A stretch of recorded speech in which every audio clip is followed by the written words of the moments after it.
Hello Jollinatics! For today's video, meron kaming dinayo at i-share sa inyong must-try na resto na nag-o-offer ng Asian and Filipino fusion dishes. And confident ako na hindi kami mapapahiya sa inyo sa pagre-recommend dahil sa kanilang masasarap na pagkain. Tulad na lang nitong kanilang lechon Macau, trio combo na pinagsama yung mga paborito nating Pinoy ulam sa isang serving. At itong first time nga lang namin matitikman na fried tinola at marami pang iba. And siguro naman hindi sila ma-awardan ng Guru Restaurant ng Best Service at Recommended Restaurant for 2024 if hindi pang malakasan yung kanilang mga sinaserve dito. Bali dito nga pala yan sa Mangkoks na located along Buhay na Tubig Street, Imus, Cavite. Kahilera nga lang to ng 7-Eleven at Windsor Mansion kaya madali nyo lang tong makikita. Ito naman yung mismong dining area na napaka-homey tapos napaka-creative ng pagkakagawa sa kanilang interior. And meron nga rin ditong pwedeng paglibangan if meron kayong kasamang kids. Open kitchen nga rin pala sila dito kaya naman makikita nyo if paano i-prepare yung mga orders nyo. Kaya naman tara simulan na nating tikman ang ilan sa kanilang mga offerings. Starting with their lumpiang toge na hindi masyadong makapalang pagkakarap which is actually good. Sarap ng pagkakagisa sa toge and saktong kapartner nung suka nila. May lomi overload nga rin sila dito na hindi tinipid yung sahog. Grabe 265 pesos lang yan. Sulit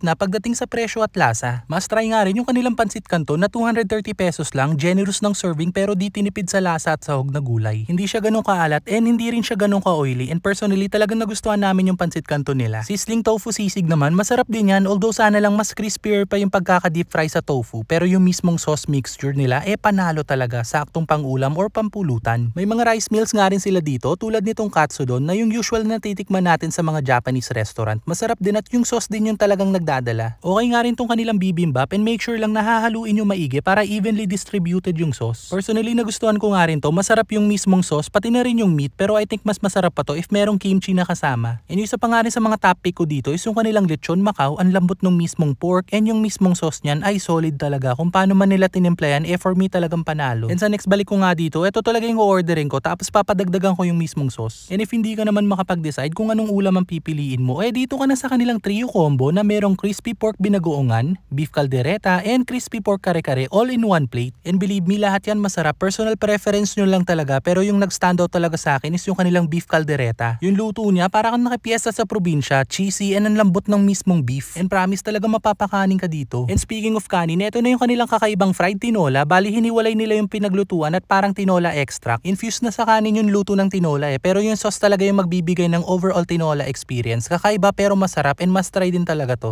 We would like to invite you dito sa aming branch sa Mangkoks, Buhay na Tubig. We are located sa along Buhay na Tubig.